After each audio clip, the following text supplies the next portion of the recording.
नमस्कार।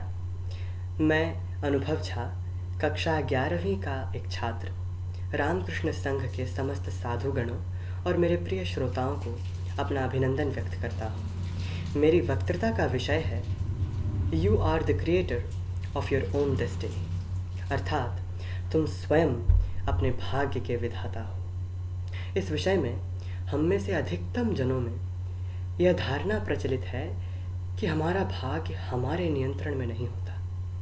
लेकिन यदि हम सदियों से चलती आ रही मानव सभ्यता के इतिहास के पन्नों को पलटकर देखें तो उसमें केवल एक सत्य अटल दिखाई देता है, और वह यह है कि हमारे वर्तमान के कर्म ही भविष्य के रूप में फलीभूत होते हैं। और इसी बात को जानकर हमारी यह प्रचलित अवधारणा भी अतार्किक मालूम पड़ती है।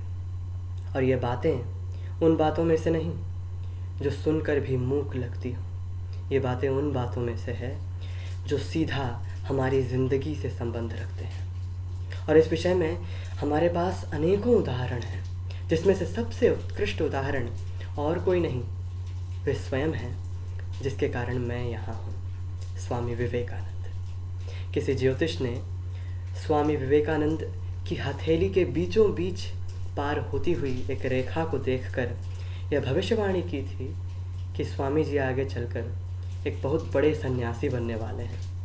भले इस बात की जानकारी स्वामी जी को स्वयं नहीं थी, लेकिन मान लेते हैं स्वामी जी को इस बात की जानकारी हुई होती और स्वामी जी अपने मेहनत और आध्यात्म चिंतन से मुकर गए होते, तो क्या नरेंद्र नाथ दत्त स्वामी विवेकानंद बन पाते? तो क्या यह संसार स्वामी विवेकानंद नाम के उस नायाब हीरे को कभी भी हासिल कर पाता? नहीं, बिल्कुल भी नहीं। इस विषय में गालिब की एक बेहद खूबसूरत शायरी भी है। वह इस प्रकार है: हाथों की लकीरों पर मत जा ए गालिब, हाथों की लकीरों पर मत जा ए गालिब, क्योंकि नसीब तो उनके भी होते हैं जिनके हाथ नहीं होते। और इसी बात पर स्वामी विवेकानंद ने भी विश्वास किया था, जिसके कारण अपने परिश्रम से स्वामी विवेकानंद ने समस्त संसार में भारत और अपना नाम कमाया। इस विषय में हमारे पास एक और उत्कृष्ट उदाहरण है, और वे हैं महान वैज्ञानिक स्टीफन हॉकिंग, जिनको महज 21 वर्ष की उम्र में ही ALS नाम की पैरालिसिस डिसऑर्डर हो गई थी। लेकिन इस पर भी उन्होंने हार नहीं माना। उन्होंने विज्ञान, टेलीकम्युनिकेशन, इन्फॉर्मेटिक्स और टेक्नोलॉजी का पूरा प्रयोग कर अपनी आगे की ज़िंदगी के लिए खुद को सक्षम बनाया।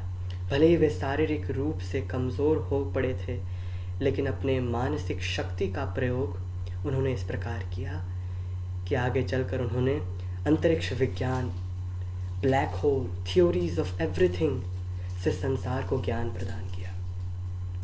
यदि स्टीफन हॉकिंग पैरालिसिस के दौरान यह जान पाते कि वे आगे चलकर एक महान वैज्ञानिक बनने वाले हैं, तो क्या वे उस दौर में इतनी मेहनत किए होते? और क्या यह संसार विज्ञान में इतनी तरक्की कर पाता? नहीं, बिल्कुल भी नहीं। इसी प्रकार हमारे पास अनेकों ऐसे उदाहरण हैं जो हमें केवल एक ही शिक्षा देते हैं कि हमारा भाग्य हमारी ही इन हथेलियों में है। सारी शक्तियाँ, सारी संभावनाएं हमारे अंदर ही समाई हुई है। केवल इन शक्तियों का सही प्रयोग करने की देर है।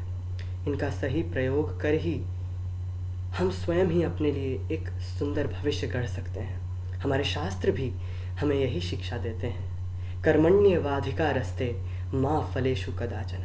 अंग्रेजी में भी एक बेहद खूबसूरत कहावत है, success is not final, failure is not fatal, it is the courage to continue that matters.